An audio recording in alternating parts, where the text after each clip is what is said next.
नमस्कार, शर्मिलाज किचनमध्ये तुम्हा सर्वांचं खूप खूप स्वागत। तर आज मी मिक्स भाज्यांची भाजी बनवणार आहे। तर वेगवेगळ्या अशा भाज्या तर तुम्हाला हव्या त्या तुम्ही त्यामध्ये भाज्या घेऊ शकता, पण ही भाजी खूप छान लागते।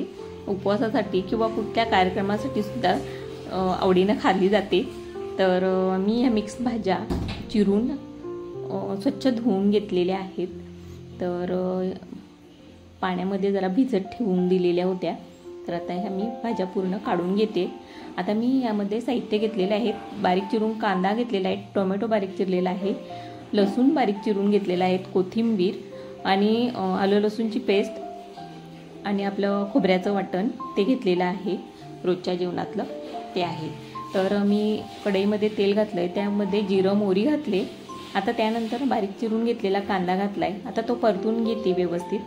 त्यानंतर यामध्ये लसूण बारीक चिरलेला आहे तो घालून घेते। आता हे परतून घ्यायचं।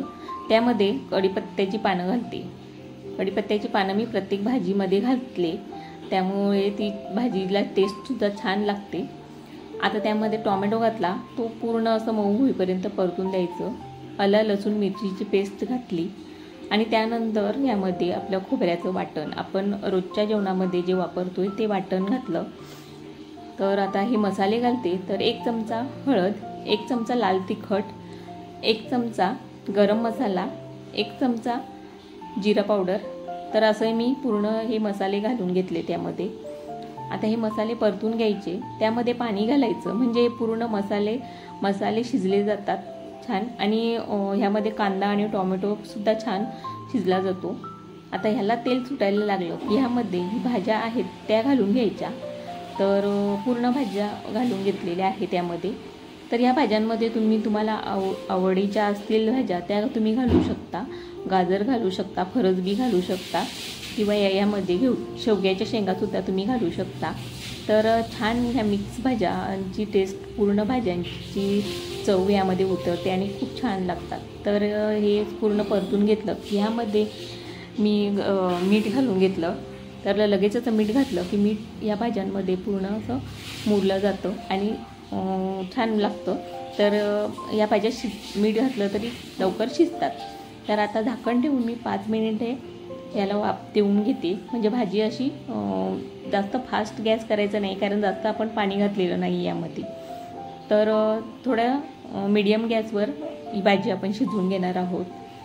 तर छान अशी ही भाजी 10 मिनिटामध्ये 10 ते 15 मिनिटे, आणि तुम्हाला जेवढी भाजी असेल त्याप्रमाणे तुम्ही साहित्य यामध्ये घातलं तर छान भाजी तयार होते। तर आता ही भाजी 5 मिनिटे मी झाकण ठेवून शिजवून दिली। आता पुन्हा परतून घ्यायची। तर यामध्ये थोडंसं पाणी घालून घ्यायचं फक्त। तर त्यानंतर पाणी नाही घालायचं, वाफेवरच आपल्याला शिजवून घ्यायची आहे। तर आता मी 10 मिनिटानंतर ही भाजी पुन्हा उघडून चेक करून घेते। तर यामधल्या भाज्या, इतर भाज्या शिजल्यात की ते पुन्हा चेक करून घ्यायचं, नाहीतर काही भाज्या पटकन शिजतात आणि काहींना वेळ लागतो। त्यामुळे अर्धी कच्ची आणि अर्धी शिजलेली अशी व्हायला नको, त्यामुळे पूर्ण भाज्या शिजल्या पाहिजेत। तर या पद्धतीने या भाज्या पूर्ण अशा शिजलेल्या आहेत। तर छान ही भाजी टेस्टी अशी तयार होते। तर आता पुन्हा मी 5 मिनिटे ह्याला वाफ देऊन घेते। तर वाफेवरच ही छान शिजवून घ्यायची। तर 15 मिनिटात ही भाजी छान अशी होते। तर भाजी जेवढी असेल तेवढा शिजायला सुद्धा वेळ लागतोय, जर जास्त भाजी असेल तर जास्त वेळ लागतोय। आता भाजी शिजलेली आहे, यामध्ये मी कोथिंबीर घालते। कोथिंबीर घातल्यानंतर त्यामध्ये छान असं झाकण देऊन पूर्ण भाजी गॅस बंद करून थंड करून द्यायची। तर आता हे परतून घेते मी पूर्ण।